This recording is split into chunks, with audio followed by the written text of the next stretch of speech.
What is up, guys and ghouls? Welcome back to another episode of Fright Mic. Sorry I'm so robotic.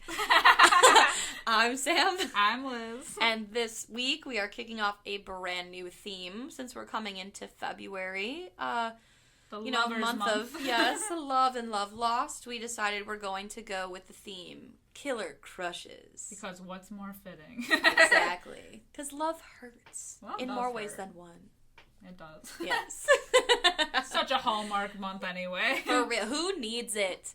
And to kick off this month, we are doing two fantabulously 90s movies. We are talking about Fear from 96 and The Crush from 93.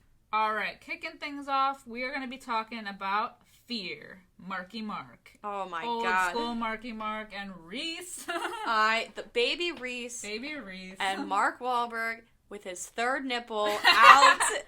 Oh my god, the sexual awakening that he brought in this movie, I can't even tell you. They were babies. They look the same though. Oh my I know. god. Mark Wahlberg can still get it. Reese can still get it. She looks the same as she does now. Her daughter looks just like her. I know, it's if weird. If they remade Fear, just cast her daughter. It would be the same fucking person. They would be. Truly, they would be. Yes. But this movie came out in 1996. Golden years, those 90s. We've been doing a lot of 90s already this year on the podcast. It's 90s nostalgia year. I love this. We're going to keep it going. Yeah. Currently has a 6.3 out of 10 on IMDb. It has a 46% on Rotten Tomatoes. Yes. Which, okay. It's not good, it's not bad. Well, no. Yeah, it's not good, it's not bad. Yeah. It's there. But, it is what it is. Yes. Great. How can you not give at least a 70% to Mark Wahlberg alone? His third nipple is out, people. He plays a good bad guy. People get finger blasted on a roller coaster. That alone, are you kidding me? to a cover of the Rolling Stones' Wild Horses. Get on it, people. The old roller coaster finger bang. I swear to God, the first half hour of this movie is a music video. I was just gonna say, it's because this movie is Bush heavy, and I don't mean like the pubes, I mean like the band, like Gavin Rossdale, Bush, because they feature, this movie has 5 songs on the soundtrack. I was gonna say the same one over and over again. It has Machine Head by Bush, it has Come Down by Bush, it has Wild Horses by some band, and then there's like 2 other random songs that play. And each song plays at least twice. This movie is sponsored by Bush. Bush light, Bush heavy, more like. Maybe they Maybe they didn't have enough money to get more music. Probably not. They were like, we paid Bush a lot of money for those 2 songs. The thing is, too, is that there's, like, obviously, like, sinister parts of this movie, you know, like, when shit's really going down, it's like, no. And then, like, any scene where Marky Mark and Reese are together, it's like, It's like Enya. Yeah. Even in, like, toward the end or whatever, like, when she does, like, when she believes that he's, like, this good person again, you know, and then we learn he's not, but, like, even when they go back to those scenes, it's like the same thing. They just keep playing the same track over. It's the dumbest shit I've ever heard in my life. Well, I love it. I do like the 2 Bush songs, don't get me wrong, but get some new material. I heard it already. I don't need to hear it again. Twice in the same movie. It's too much. It's not enough. You know what's not enough? Mark Wahlberg in this movie. There needed to be more somehow. Oh my god. Well, please excuse my thirst. I was gonna say, I put a bucket under Sam. Yeah, I'm all to ready. Clean up the drool. Marky Mark never did it for me. I don't know how.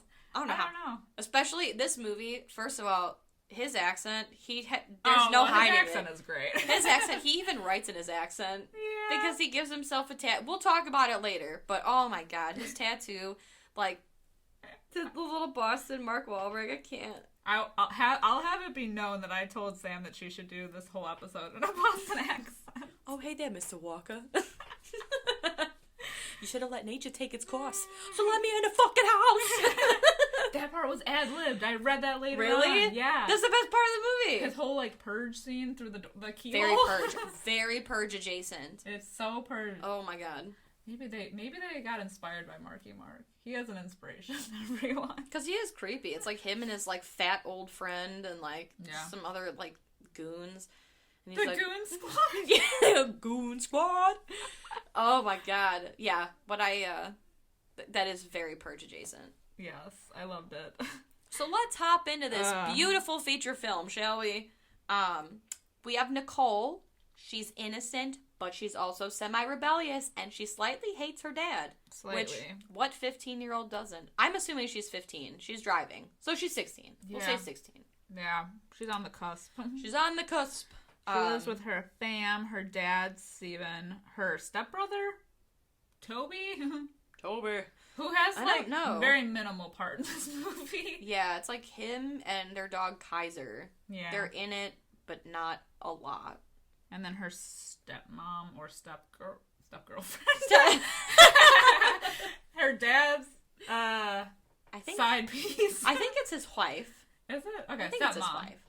Yes. What's her name? Annie? Lori. Same thing. Stepmom Lori. We're gonna say Lori. So, one day, Nicole is at school, and I can't tell if it's, like, before school, during school, after school, but her friends, Margot and Gary, they go to this, and this is very effing 90s. It's a coffee shop, it's a coffee house, there's, like, everything is going on. There's beatniks, there's music, there's pool, there's cigarettes, there's all kinds of shit going on. It's like 50 things in one. Yeah, but it's a coffee house. And they don't make them anymore. They don't. It was had one by our house, Mojo's. Yes, that's it. Oh my god. It's like Mojo's, but they don't make those, like, they don't do coffee houses anymore. I guess that was, like, more of a 90s, 2000, early 2000s thing. It was definitely very 90s, because I remember my dad, we used to go to Starbucks, and it was, oh my god, it was very that. It was, like, a very 90s. And now Starbucks is, like, a bunch of, like, the writers. Business hub. Exactly. Getting their screenplays on. For real. Nobody's gonna read them except them. But and they're not as lived in, you know? Right. Like, it's all very commercial, whereas these were, like, classic. Right, like, Starbucks is a business coffee now, where before it was, like, a hangout. Yeah, exactly. So, they're at this coffee house. Is it called Largo? I didn't even bother to write it down. I don't care. But there's two older dudes playing pool. One is fat and gross and ugly. And just like... No judgment, though. But of course, Margot, played by Alyssa Milano, she's like, I want that guy. And I was like, that guy? That's the guy that you want? You know it's a 90s movie when Alyssa Milano's in it. Yes. And then, so it's like he's playing pool, and then we see David. Oh my god. That's Marky Mark. They're making eyes. They're making eyes. Him and Nicole are making eyes, and I would be too. I'm all up in his business. So they, like, leave, and whatever, it's fine. Like, she's like, oh, whatever. Well, they were all supposed to, like, Nicole, so the Walker family was supposed to go to some stupid James Brown concert? Sure. I think? Sure. But because of a business situation, because Steven is a business guy, he has to go to Vancouver, which frees up Nicole to go to a party with Margot, where they find the fat... I'm sorry. They find the ugly... He looks like... Oh my god. He looks like if Johnny Depp from Pirates was, like, an overweight, overage, like, out-of-work actor. He just is ugly. I'm sorry. I can't get over it, because... I feel like I didn't look at him. Because he's so ugly, and especially compared to Mark Wahlberg. But, like, Alyssa Milano is attractive. Yeah. And, like, I guess she's like a 10. Yes, and he's supposed to be, like, older and, you know, like, cool. So, but, like, it makes zero sense to me. But, like, they're, like, grinding on each other, and then... All up in the... This is, like, a full-blown rave. Yes. Which was also very 90s. Very 90s. So then, like, David comes up to Nicole, and he's like, oh, how come you're not dancing?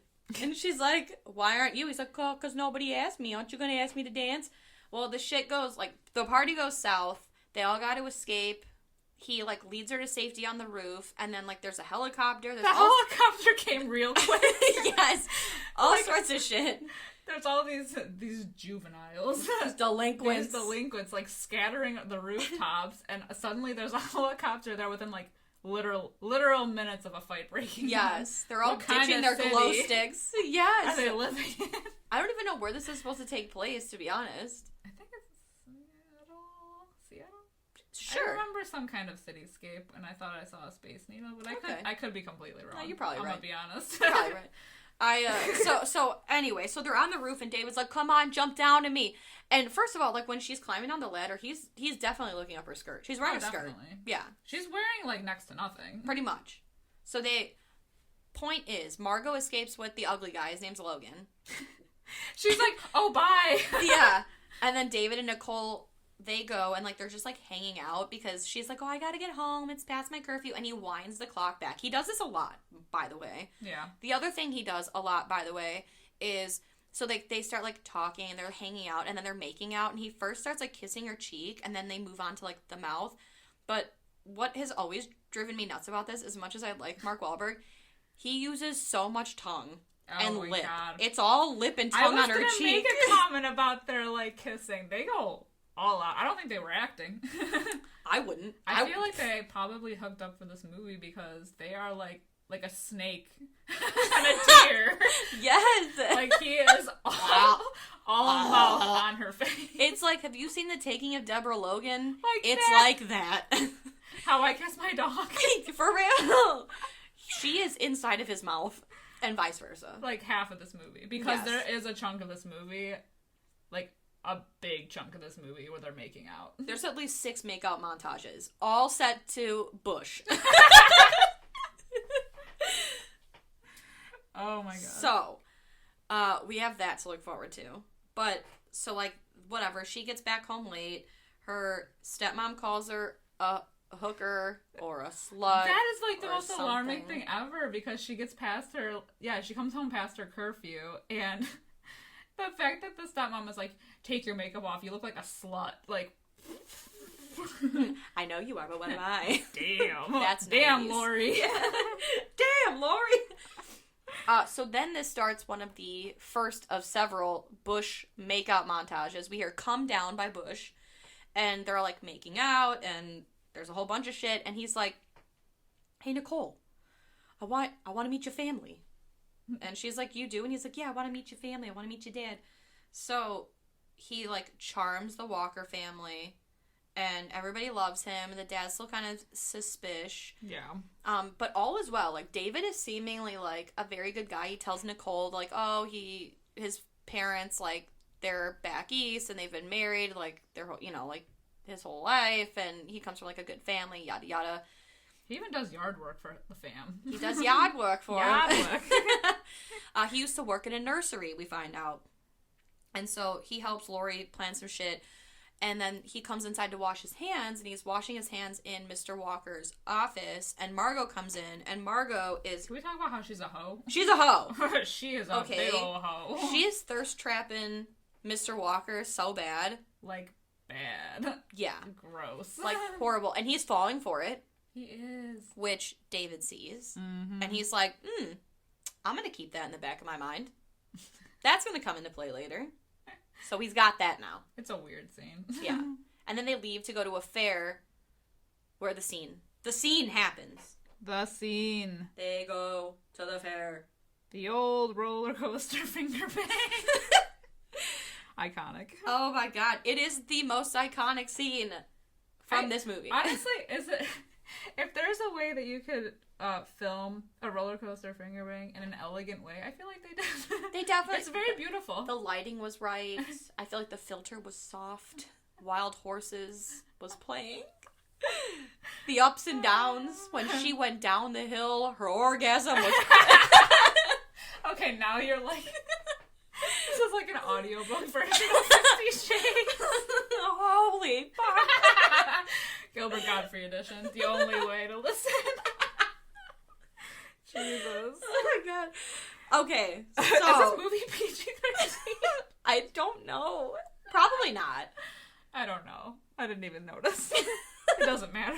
It was Who cares? It's great. You let anything slide. Anything goes. So... Where do we go after that? I don't even remember. Oh, yes. The parents go away for the weekend, which gives Nicole and David the alone time that they've always wanted, she was able to give him. I love how their house is like Fort Knox. Like, the dad purposely made their house like, there's like cameras everywhere and like codes everywhere. Well, she ends up having to give David the code to get in to like their security gate. Which she's a fucking idiot. Oh my! You don't do that. You've known this dude for 5 days, probably. I feel like this movie does take place over the course of like a week. Yeah. Oh my god. It's wild. Well, so she sneaks into the house and wakes her up and they do it.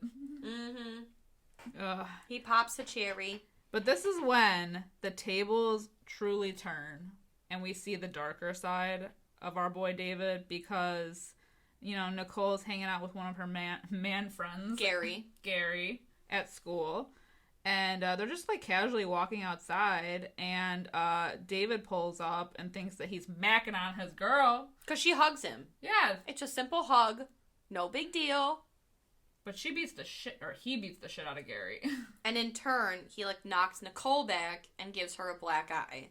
So Nicole's like, "Leave me alone!" She never wants to see him again. But he even stalks her at school. He leaves that note in her locker. First of all, can we talk about the lack of security at the school? It is highly concerning. Yeah, he doesn't even go to the school. He's much older. Like, he very much, like, he doesn't even go here. But he doesn't, and he, like, manages to slip into her school a few times in this movie. Yeah. Just walk in the halls. I mean, I guess he looks... He does not look like he belongs in high school. No, but he does... He looks like the 12th year senior. He is so much older. Maybe he works there. He's a janitor. He's a student teacher. Oh my god. But it's so funny because, like, everyone knows him as Nicole's boyfriend, so they're like, oh, it's just that creepy older guy that's hanging out with the 16-year-old. How do you get in? Yeah. So, I feel like the way he looks is like the way... when you're a freshman in high school, how seniors look so much older. Yeah. And then when you're a senior, it's like, oh. You hit puberty overnight. Exactly. You're like scrawny and then you wake up a man one day. Yes, all of a sudden you have hair in places you didn't have hair before and you're like, what the fuck is this? So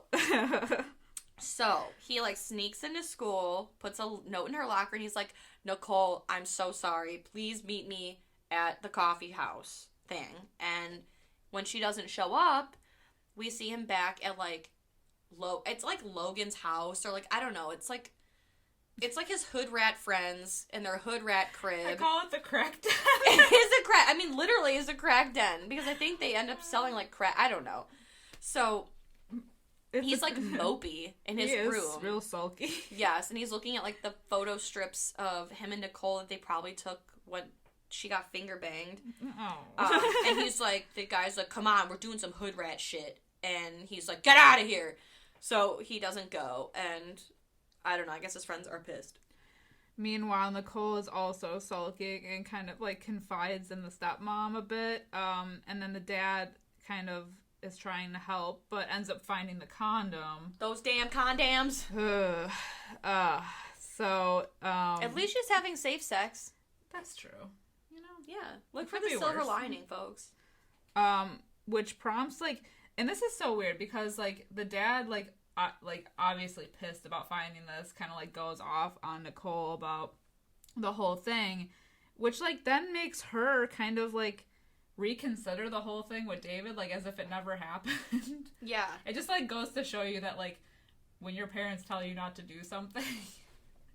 You're just gonna immediately do the opposite. But it's really random in this movie. Well, it's like happens. The typical teenage thing, because she's, like, in a rebellious thing, and, like, I mean, I definitely did it too, but it's like you think because you've had, like, one experience in your life that you're an expert. So, like, she tells her dad, like, "What happens between David and I is none of your business. That's between him and I." It's like, oh my god, you had sex one time.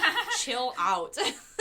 You don't know shit about shit. You know the weird thing, though, is that every time they argue in this movie, like, her and the dad, I feel like the way she argues is, like, intelligently almost. Like, especially at the end with the whole, the chest. The bruises.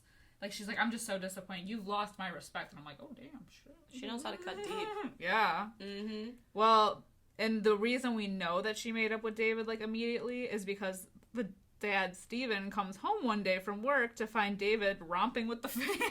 Yeah. In the pool. She's just like, they're just hanging and banging. And he's like, what the fuck is he doing here? And even the stepmom is, like, under his spell. Yeah, because he's handsome and has a third nipple. So she's like, well, would you rather her be sneaking around? You wanted to know where she was at all the time, so have it your way. But everything seems, like, pretty copacetic. They're hanging out. This is when Mr. Walker / Steven, he's like, nope, I will not stand for this. I'm going to dig up the dirt on David. So he looks into his past, and he's like, this dude bounced around from, like, foster house to, like, asylum or, like, institution until he was 18 and was booted on his ass. And he's like, this dude is no good. So that happens, and he goes to confront David. So he basically, like, stalks Nicole's school because he knows David picks her up from there. And so he drives up with his, like, fancy red car. And David's like, oh, hey, Mr. Walker. And so they talk, and David gives it to him. He gives him the biz. He's like, yo, don't come to me. He's like, you're an inadequate man. You're an inadequate father and husband. Yeah, you're an inadequate father. And tell your wife to get off my stick. And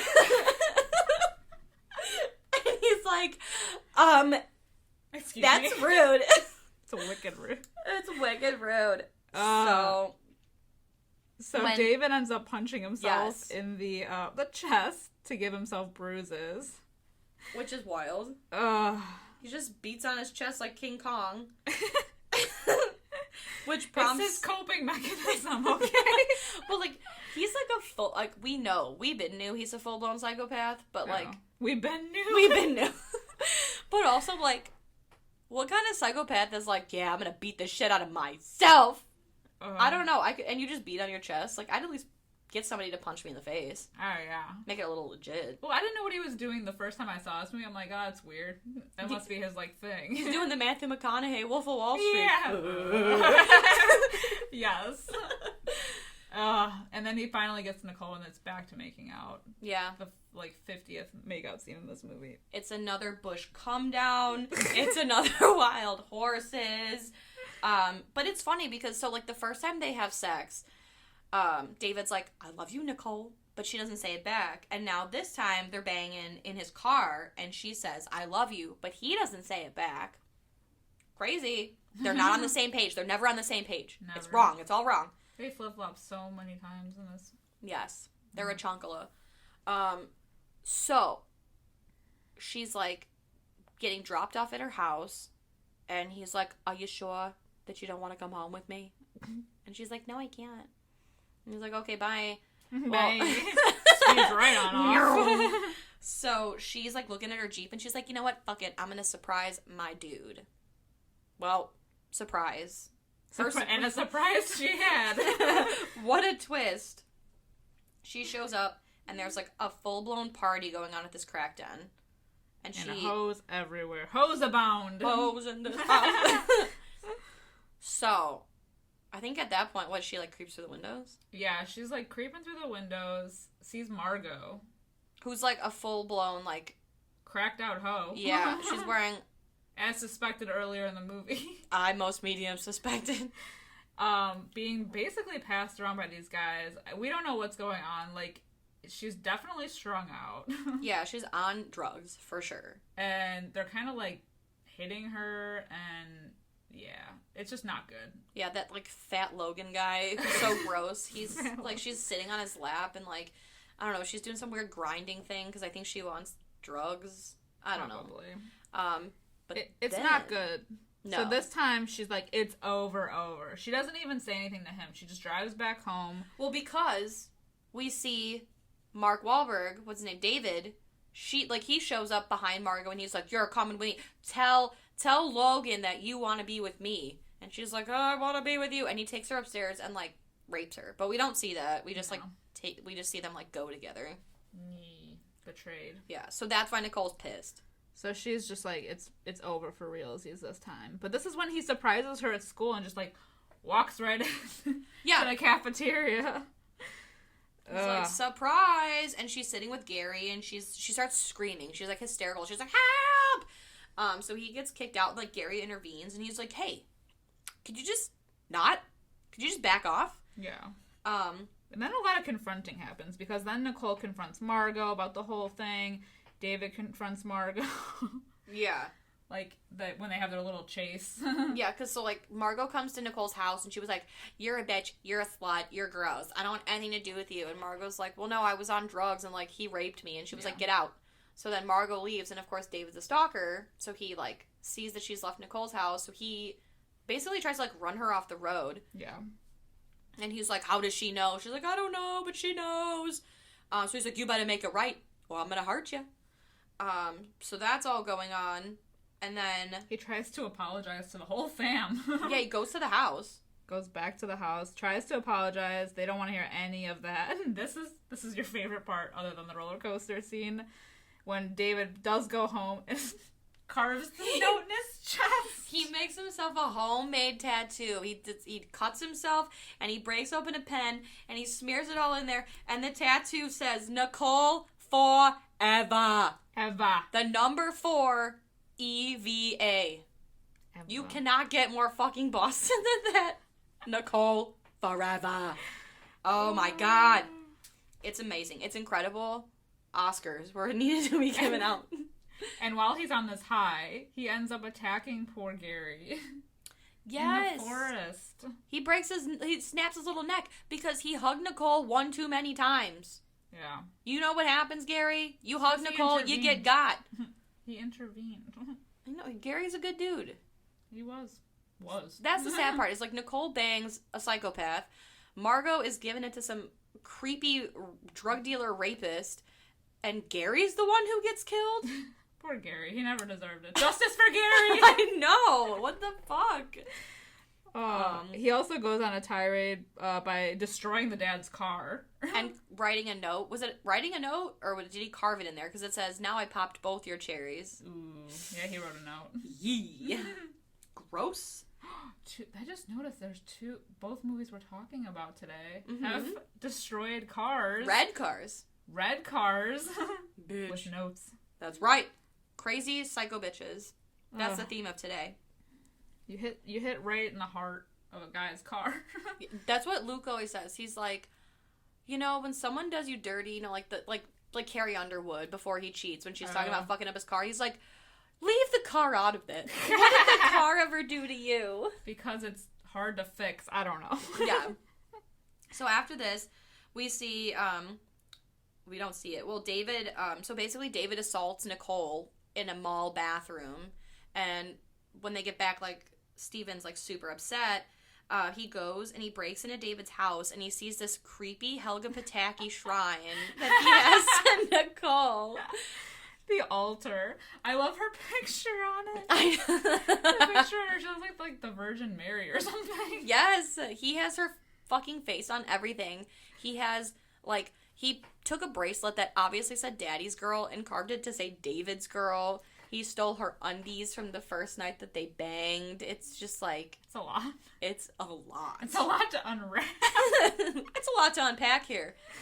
So he basically goes on, he also photoshopped his face on the dad's face in the family yes! photo. That was my favorite. It's fucking wild. The dad was like, what the fuck? So he just, like, destroys the place, the dad. And then when the hood rats come home... David and the Mongoloids. David and the Mongoloids, they're out for blood now that they've seen their homestead has been demolished. And David's like, I know who did this. We're gonna go get them. Gonna get our sweet revenge. So he leads the pack of misfits over to the Walker house, and so their dog Kaiser, he gets called over, and we see, so they have a dog door, and it's fucking Toby is trying to call him with a dog whistle, and we see the head poke through, and in the most unnecessary bit of, like, gore ever, the dog's dismembered head just rolls through the dog door, and they're like, ah! It's scarring. They're under attack. They're all trying to break in. They kill the phone lines. It just becomes like a full home invasion at this point. Yes, it's full on purge. We've got Logan, who's gross, and he's grabbing his dick and grinding on their roof. For what reason? You're not helping. You're not getting in that way. In either fashion. Exactly. And then it leads to the greatest line ever, because David, like, comes to the door, and he's like, should have let nature take its course, Mr. Walker.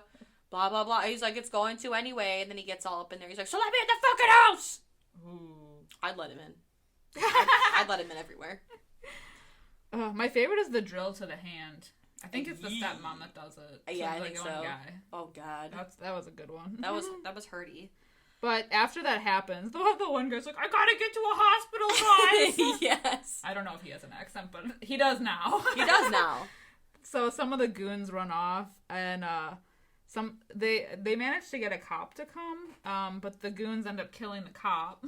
Oh, it's the security guys. They live in like a gated community. Yeah, Larry. Yeah, it's also part of Fort Knox. Yes, it's like super false hope because like Larry comes or whatever his name is, and he's like, no problem, Mr. Walker, I got these guys, and Mr. Walker's like, yeah, put him away, and then somebody from behind shoots Larry, the security guard, and so then they get a hold of Steven, and they like tie him up, and then they hold him at gunpoint and force Laura or Lori or whoever, stepmom, yes, to let them in the house. But luckily, Toby is so small and petite that he fits through. Oh, mind you, Margot is here, by the way, because Margot came to the house and was like, Gary's dead. They found his body in the woods. So, like, Nicole and Margot are hiding in the room. Toby slips through the bathroom window because he's like, I'm going to use the phone in Lori's car to call the police. This is the only time in this movie where this kid is useful. Yes, he reminds me so much of the little brother from Better Off Dead. Have you ever seen that? Mm-mm. It's an 80s movie with John Cusack, but he has a little brother who I don't think he has a single word in the movie. But he's just there and does like wacky shit.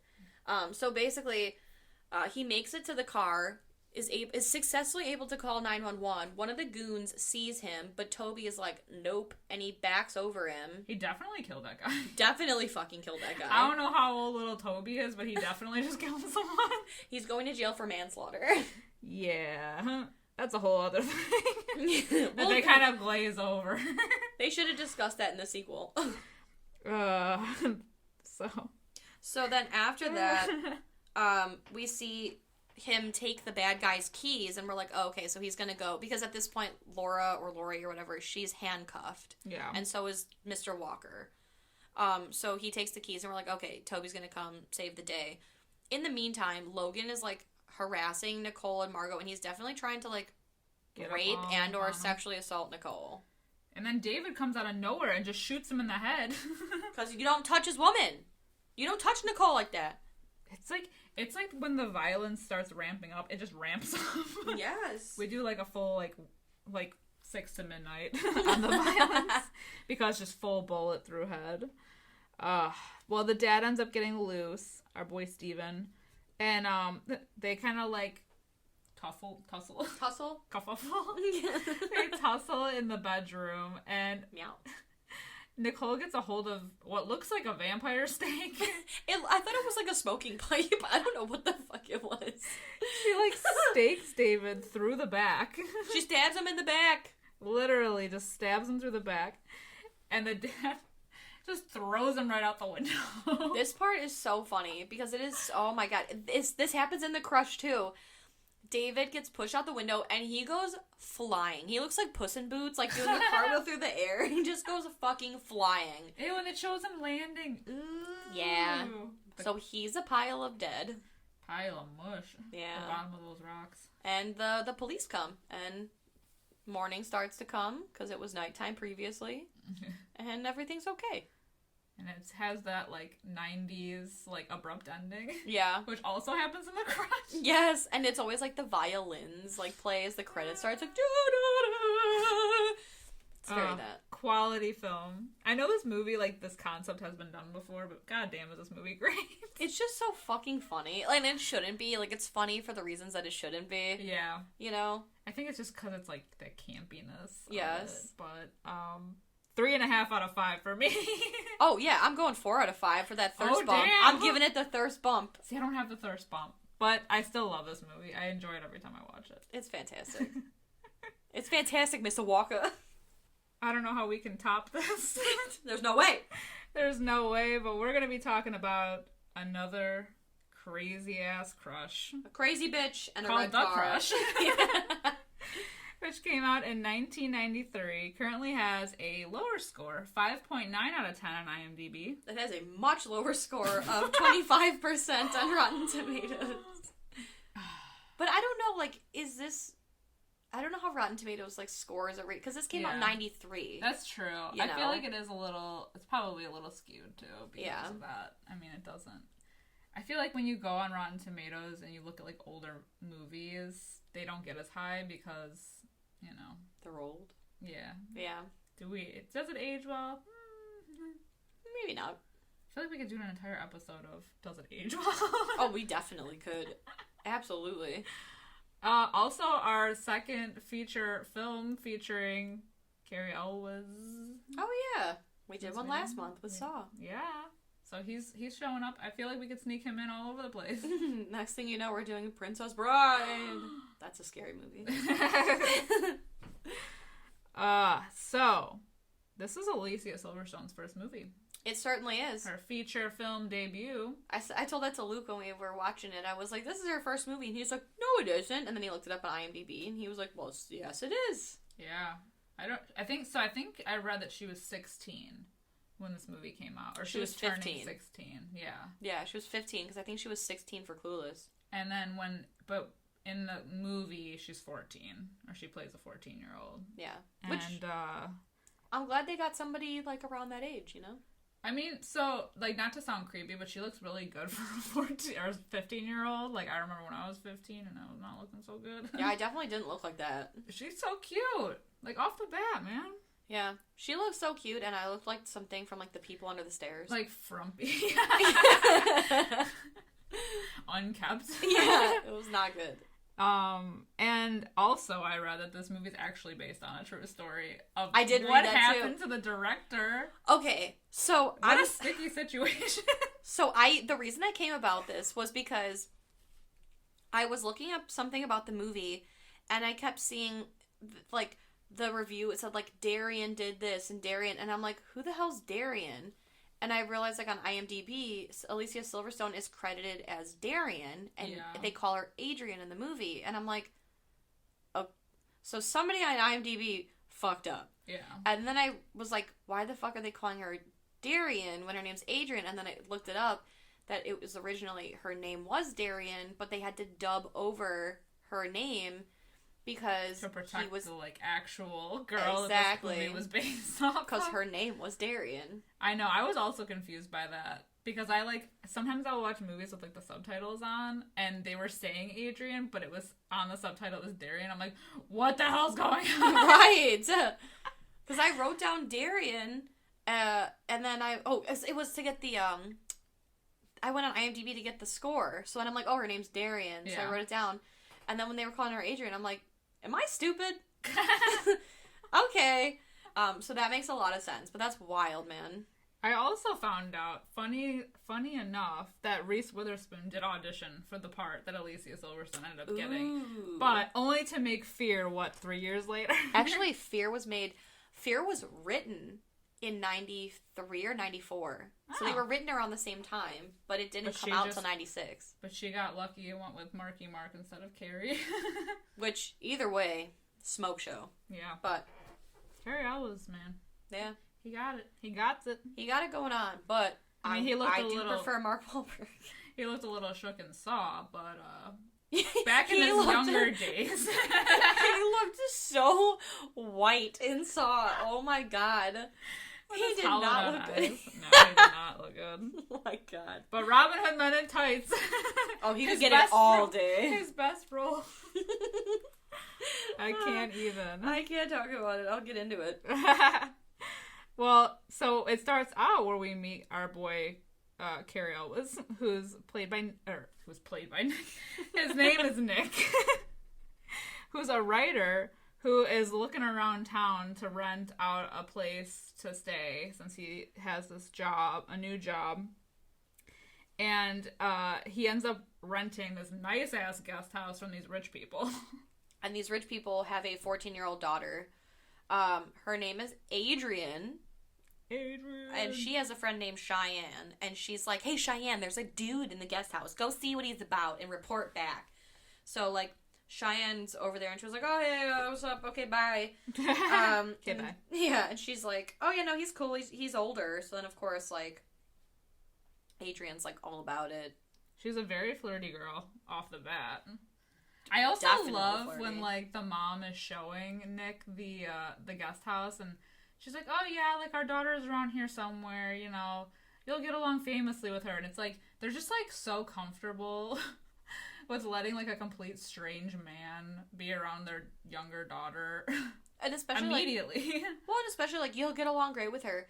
She's 14, he's 28. Yeah. Why would I, I'm 30, would they I'm cross 30 paths? now. Right. I'm 30 now.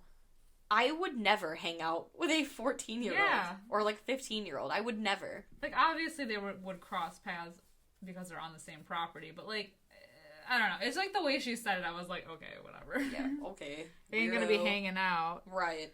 But also, she doesn't even look 14. No, she definitely don't. So, Adrian keeps coming around. She's hanging out with Nick. She's bothering him, like, literally all the time. Like, literally just barges in all the time. Like, at one point, she barges in on him, like, when he's just gotten out of the shower, and, like, the door is still slightly cracked, and she takes a look at his little butt. And then she gives him sunglasses, but because this is 93, they're, like, sunglasses that you can snap onto your actual glasses, because he wears glasses. I know! I think I had a pair because I had regular glasses. Kill me. Why 90s fashion? Amazing. Accessories, bitch. You have to. I think I had those. I'm pretty sure. Yeah, because I had regular glasses, so I, like, had the little snap on. Oh, God. You do what you gotta do. I did what I had to do to survive. So after she gives him the fancy snap-on glasses, she was like, my parents are having a fancy soiree over at my house tonight. You should come. And he's like, we'll see. So it's more so a no. But later he gets bored and he does go to the party where there's a beautiful melody coming from the piano. Who's playing it? 14-year-old Adrian is, of course. And we get to meet her dad, Red Foreman. Red Foreman! Oh my God! I'm also just going to be calling him Red Foreman throughout this entire I literally wrote thing. Red in my notes. I don't even know his name in this movie. I don't know either. It doesn't matter. Because he looks the exact same as he does now. It's true. Honestly, he doesn't call anyone a dumbass in this movie, but you can just hear it. You can hear it. At the end of every sentence, you just hear, dumbass. Red Foreman. Oh my God. So Nick, after she's done playing the piano, he goes and seeks her out, and he makes that creepy comment. Like, he's like, obviously, like, he's got a little thing for her. Like, that's become apparent because, you know, she's so flirty and everything. And he says that, like, oh, if only you were 10 years older. Eee. Which, like, if you know that she has a crush on you already, it's just giving false hope, you know? Yeah. Because now she's like, ooh, I've got the green light. He's adding fuel to the flame. Yeah, he's adding flames to the flames. Flames to the flames. Well, so we find out that, like, because he works for, like, a fancy magazine, and the article he turned in was, like, super well done, and his boss liked it, we find out Adrian actually wrote it, and she's like, you know, you have to pay me back. You want to go to this, like, lighthouse place? So they go, and they're, like, talking, and he's like, oh, yeah, we're friends. And she's like, well, I don't want to be friends. And she kisses him, first of all. She does. Let it be known. And he, like, kind of, like, gives in at first, and he's like, whoa. Red flags. Exactly. He's like, I feel the police. She does make that comment, too, that she has a hard time making friends. And she says something along the lines of, like, don't think I'm crazy or something. Oh, yeah. Which, Yeah. But, yes, they kiss, and it's... Luckily, his red flag goes up after a couple of minutes. Yes. Like, to the point where he goes home and, like, starts chugging vodka. He's like, what have I done? Yeah. So then we get this, like, montage of, like, basically Adrian trying to, like, bait him because she's, like, sunbathing outside of his window and she's doing all kinds of, like, crazy shit and she's, like, moving the straps down so, like, the tops of her titties are showing. But Nick starts hanging out with his coworker Amy and he brings her around a lot more because, you know, she's, like, his age and everything and she's cute. And Amy is actually a horror movie alum. She was in Nightmare on Elm Street 3, The Dream Warriors. Yes. Woo! Yes. And so this kind of pisses Adrian off that she's hanging around because she on his grounds. Of course. Yeah, that's her territory. She done pissed on him. So Adrian is pissed. While they're at this, like, picnic thing that Amy's there, she's collecting, like, sticks, I guess, for a fire? I don't know. Oh, yeah, something. Yeah, they're having schmoes. Okay. So then Adrian's, like, hanging out in the woods, and there's a big wasp nest, and Adrian's telling Amy all about wasps, how they're, like, social, and they attack in groups, and yada yada, and, later that day, Amy's like, yo, Nick, I'm a little bit concerned about this Adrian girl. Like, she's got a crush on you, and she's a little frightening. Yeah, and she's a weirdo. But Nick ends up going to the house to, like, kind of snoop on, like, he goes to talk to Adrian about the whole situation and ends up snooping through her belongings and ends up finding a bug collection. Yes. Which is weird. But she's into weird shit. Oh, by the way, this comes after a weird phone call. Remember when she called him and she was like, hey, Nick, I got my period. Yeah. I'm not pregnant. Yeah. And the like... fuck? Hey, Nick, just calling to chat. I got my period. How about you? You know, casual conversation. Yeah, of course. But yeah, the bug collection is weird. So he's just like, okay. He ends up finding her underwear and a needlepoint pillow with his initials and her initials. He also finds out the severe tragedy of the situation that she is a horse girl. She is. She has ribbons. Ribbons she has galore. Photos. Yes, like she is a full-blown horse girl. So it's like, well, damn, I thought you were cool, but you're a horse girl, and we can't hang. So he ends up hearing her come into the room, but ends up hiding instead. And so he goes to hide in her closet, and another seducing happens, and Adrian ends up undressing in front of him. Because she hears, so he, like... She hears, yeah. He knows. Backs into, like, hangers, and she's like, okay. And she's making eye contact with him the whole time through, like, the slats. And she's just standing there naked, and she, like, smirks, and it's like, oh God. Cringe central. Bitch, you're 14. Yeah. So after that, she, like, makes herself scarce. She gets into the shower, and that's when he escapes, but then he runs into Red Foreman, and he's like, hey, dumbass, do you want to help me carry this stuff inside? Which then leads them to the attic, because he's like, when he runs in, he's like, what are you doing in my house? And he's like, oh, I was returning a book that Adrian borrowed me. That's what I was doing. And so while they're in the attic, they see there's a full-on carousel up there. Yeah, that's weird. Yeah, full-blown. It reminds me so much of this game, Resident Evil Code Veronica. Mm-hmm. There's a whole level where there's, oh my god, what's her name? Alexia's house. And there's this bed thing, and you gotta, like, there's a whole puzzle. So once you, like, climb up the ladder, there's a carousel up in the attic, and this totally reminds me of that. I don't know if they were, like, influenced by each other, but maybe. That's cool. Creepy, but cool. And Red basically is like, oh yeah, when she was little, I assembled it piece by piece all the way up here, and she never played with it. Never. But he was still restoring it. Yeah, and he's like, and now I just can't take it down because I can't get it down. The weirdest part isn't even the carousel, though. It's the comment that Red makes to Nick and his response, where they're up in the attic, they're talking about the carousel, and Red is like, well, Adrian, I don't know if you've noticed that she's really blossomed this year. She's a smart girl. She's really blossomed physically. And Nick is like, oh, I noticed. Yeah. Oh, I noticed. Like, oh, can we not talk about how your girl is attractive? Yeah, like, why would he bring it up? I don't know. Weird. It's just weird. I was like, oh, gross. Disgusting. But at that point, Adrian comes in. She's like, what's up? I'm just going to go full clueless. She's like, what's up, Daddy?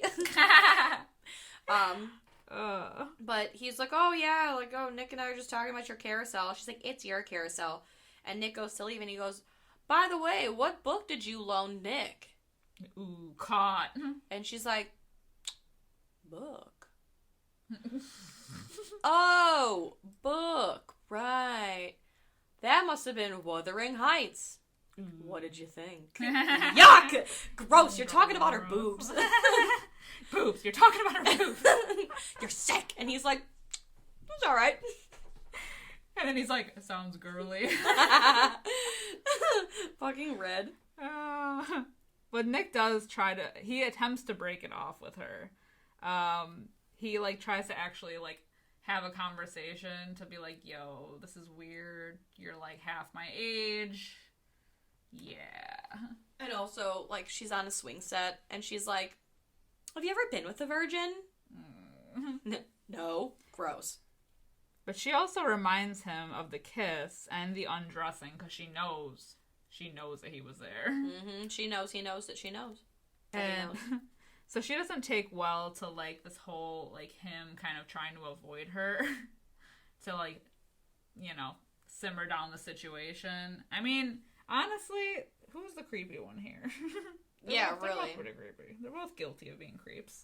They're both creepy, but, I mean, it's just kind of like, I feel like she's forcing his hand a little bit. Yeah. You know, like... Yeah. But he's not so innocent. No, he's definitely not. Because he's been creeping this whole movie. But, she goes so far as to vandalize his car because of anger. You know, like, he restored that car, also a red car, just like the first movie. And she carves cocksucker into it. Yep, which is a little bit nicer, or no, not nicer, a little bit worse than what David did to Mr. Walker's car, where he just left a note. Like, he smashed it, but he left a note. This bitch carved that. Yes. So, obviously pissed off, Nick goes straight to Adrian's parents to talk about it, but there's, like, obviously no way for sure of knowing. There's no proof. I like that the proof was, like, she walked in and Red's like, did you carve cocksucker into Nick's car? And she's like, no. And he's like, well, there you have it. She didn't do it. Wild. So Cheyenne, who's been, so she's, like, kind of Adrian's friend, but kind of isn't. Frenemies. Yeah, they're, like, not, they're, like, friends because they had to be. Yeah. But she ends up setting up a little meetup with Nick to talk about Adrian. She's got some info. She wants to spill the tea. But Adrian ends up finding out about this whole little meetup. So she ends up, during their horse competition with her and Cheyenne, ends up sabotaging her. Yeah, she falls off the horse and, like, breaks her arm. Yeah. I think. And Nick goes to meet Cheyenne, not knowing what happened at the horse show. And instead, Adrian shows up. Yeah, and she's got some words. She's like, oh, you're fucking my friend? It's not enough for you? You fucking my friend? You like her? It's weird. It is really weird. Yeah, she's definitely, like, super jealous. Yeah, it's just, like, and it's, like, a very gradual thing of her getting more and more, like, hostile about the situation. She even tells Amy about the whole lighthouse thing that happened, which Amy, like, hears but kind of brushes off. Yeah, she was like, do you ever go to that point? It's like Makeout City. Yeah, Nick took me there. Did he ever take you there? Yeah. But she's still, like, pissed off at Nick and ends up completely wiping his, like, work floppy disks clean. And it had, like, a super important interview on it with, like, a super important dude. Yeah. So he's pissed. So he tells Amy, he's like, can you stall for me? I'm gonna rewrite the story really quick, and then I'm moving the fuck out. Good move. So, while he's doing that, he discovers there's a trap door under his couch because one of the floppy disks was sticking out. And we have yet another Helga-like shrine. But this What's up with these shrines? And this shrine, there is 1,000 lit candles. Literally 1,000. Pictures how is she everywhere. lighting these candles? And how is nothing going up in flames? I don't know. You know? So and how have they not found this by now? Yeah, the heat coming from the floor would have given it away with all those fucking candles. So he basically, like, nails the door shut so she can't come in. And I think it was like that night, Amy comes over. Things get a little cozy. Mm-hmm. Her and, Amy and Nick, they sleep together. And we do see them use a prophylactic. So safe sex Which all comes around. into play later. Of course, because why wouldn't it? So when Adrian finds out that Amy and Nick slept together, she ends up, like, she confronts Amy and she was like, oh, what did you and Nick do last night? And Amy's like, go play. So that gets Adrian pissed, and bringing the wasps come full circle, Amy has a dark room because she is a photographer for this magazine or something. And so she's got this, like, dark room / shed situation. And Adrian blocks off, like, she locks the door, and she turns off, like, the air circulation thing, and she lets the hornets come into the shed thing. And they just attack the shit out of Amy. And luckily she's able to break a window to get free, but not before she gets, like, hella stung. Hella stung. Meanwhile, Adrian is now taking part in the horse competition and is pissed that Nick is not there.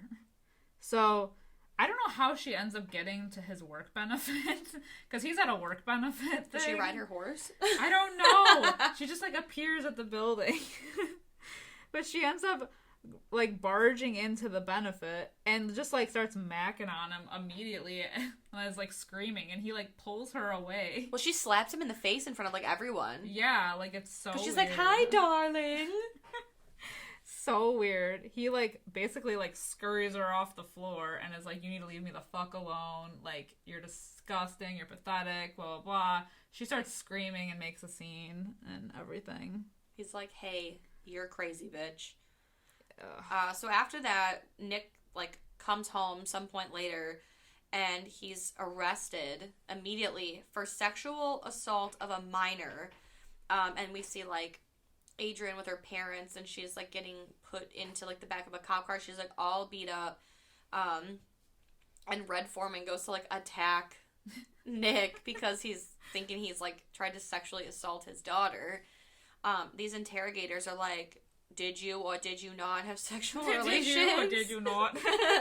And he's like, no, I didn't. I didn't do any of these things. And they're like, well, we found your semen inside of her. And he's like, she must have gotten it from a condom that was in the trash. Like, I did not fucking touch her. So weird. Crazy. It is so fucking crazy. The lengths that people will go to. And to be honest, like, that's, like, because, I guess maybe because I'm not a crazy bitch, but, like, I never would think of something like that. That's deranged. Well, she's not well. No. She's definitely not very unwell. A well person. So Cheyenne ends up coming by Nick's place at night because he's, like, leaving. And I think, right? Isn't he packing? Yeah. He's trying to get his stuff together. And because by this point he has, like, what do they call it? Like a court order? Yeah, like a court order that he has to, like, leave the premises and stay, like, 100 feet away or whatever.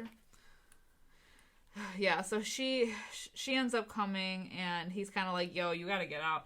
Which I'm like, the whole time that was happening, I was like, oh my god, she needs to get out, because someone's gonna walk in, and it's gonna look really bad that, like, he's with another teenage girl. Exactly. I thought that too. It's not enough to have one, but two. So she's like, I know, like, she's done this so many times, Adrian. She's crazy. She, like, had another guy she had a crush on, like, ruined his life. Didn't she, like, kill him. the guy? Mm-hmm. Yeah, like, she has a history of doing these things, and I've seen her do it literally, like, she said hundreds of times, I'm pretty sure. And she's like, I don't want to see it happen to you. And he's like, well, I have no proof, And she's like, well, Adrian keeps a diary of everything.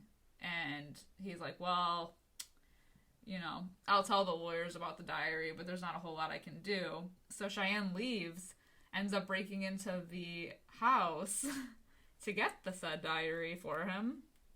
And that's when we hear the piano playing. Mm-hmm. So he knows that something is up. Exactly. And there's, again, a bajillion candles everywhere.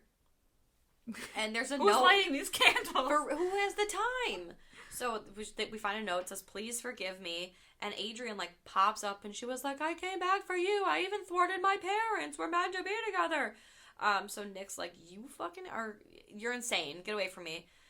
Adrian decides she's gonna beat him with, like, I don't know what it's called, but it's like the pole like that you use banister thing? No, it's the pole that you use to, like, open the attic. Oh, yeah. Yeah. Okay.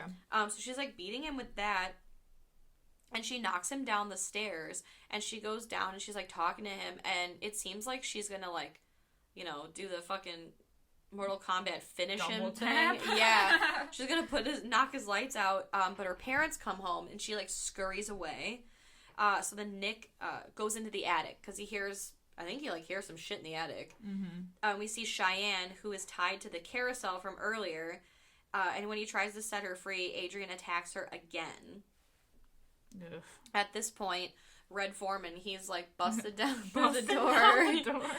He hears the commotion in the attic, and he runs, and at this point, because Adrian was attacking Nick is kind of, like, on top of her now, or at least got her in, like, a decent, like, grip. Still not a good position. Not a good position, because Red finds them in said compromising position, and he's like, son of a bitch! And as he's attacking Nick, Adrian knocks her fucking dad out. Yeah, she's like, leave him alone! Yes. So it's just, like, one crazy misunderstanding. This is the greatest, though. Because then Nick is back to fighting off Adrian and literally just, like, sucker punches her in the face. Oh, yes, I forgot. She goes, like, flying across the attic. It's fucking wild. So, like, just like David goes flying out the window, she goes flying across the room. Like, the 90s, such an over-exaggeration. I love it. It's amazing. So then, after this... What'd you say? I said, what a night. Oh, what a night. So after this, the movie concludes. We basically see Amy and Nick now live together. He is getting tons of letters from a now institutionalized Adrian, who has found a new crush in her doctor, who is very sympathetic and empathetic to her situation. So the cycle is starting all over again. Very Lifetime movie-esque. It is a very Lifetime feel. I love that. Yeah. It's like if Fear were a Lifetime movie, but, like, the roles were reversed. Yeah. Yeah, that's true. You know? I enjoyed it, though. Oh, hell yeah. This is so entertaining. Again, it's like 90s goodness. 90s goodness. What are you rating it? I'm giving it a little bit lower than Fear, because I love Fear so much. But I did really enjoy this movie, so I'm giving it a 3 out of 5. See, I'm giving it a 2.5 out of 5. Ooh. I know. It's good, and I enjoy watching it, but... Middle of the road. It's middle of the road. Middle of the road. Oh, could you imagine if it was Reese in this role? I feel like she's not, like, sinister enough. She's definitely not... Well... Well, maybe. Has she ever played, a bitch in a movie? I'm trying to think. She's always, like, the sweetheart. Yeah. Well, she was in that show Little Fires Everywhere, which I didn't watch... But I thought she was, like, supposed to be the bad guy in that, but maybe because I haven't watched it, that's not true. Sure. I don't know. I have no idea. No, she's just got such a sweet face. Yeah. But so does Alicia Silverstone, and she manages to, like, pull off crazy. That's true. Well, I feel like she's got, it's like that pouty mouth, you know? She's got the, like, sexy edge to her, whereas, like, Reese, I mean, she kind of does, but, like, she has more cutesy, whereas, like, yes. You got, like, sexy crazy. Exactly. Sexy crazy cute. I love it. Yeah. All right, well, that's going to wrap things up in a cute little bow for us here this week on our first week of Killer Crushes here in February. Let us know what you think of both of these movies. Do you like 90s movies? Do you like these in particular? How do you feel about Mark Wahlberg? Please let me know. Mark Wahlberg, if you're listening, I love you. Call me. Call me, please. I know he's married with children. I've already checked, but oh, damn. You know, one can Who's he dream. Married to anyone? Some model. It's rude. Of course. Of course. But yeah, let us know what you think. You can find us on Facebook, Instagram, and Twitter at Fright Mic Podcast. Tell us your creepy thoughts. Your creepy crushes. I want to know your creepy crushes. Yes, we need to do that this whole month long. I want to hear about your creepy crushes. We should do like a poll or something. What lengths would you go to for love? What lengths would I go to for Mark Wahlberg? The limit does not exist. Also, if you like what you hear here and you want to hear more elsewhere, you can find us on Patreon, because we are there too. We have a lot of extra creepy goodies. And other than that, if you want to drop us a little 5-star review wherever you can, that would really help us grow our Fright fam. Hell We want to yeah. get the word out. It's the month of love. Yes. Show us some love. Show us some love, and we'll show you some love. No, we won't. No, that's true. No, we show love every week. That's true. All right. Well, until next time, I'm Sam. I'm Liz. Rest in peace.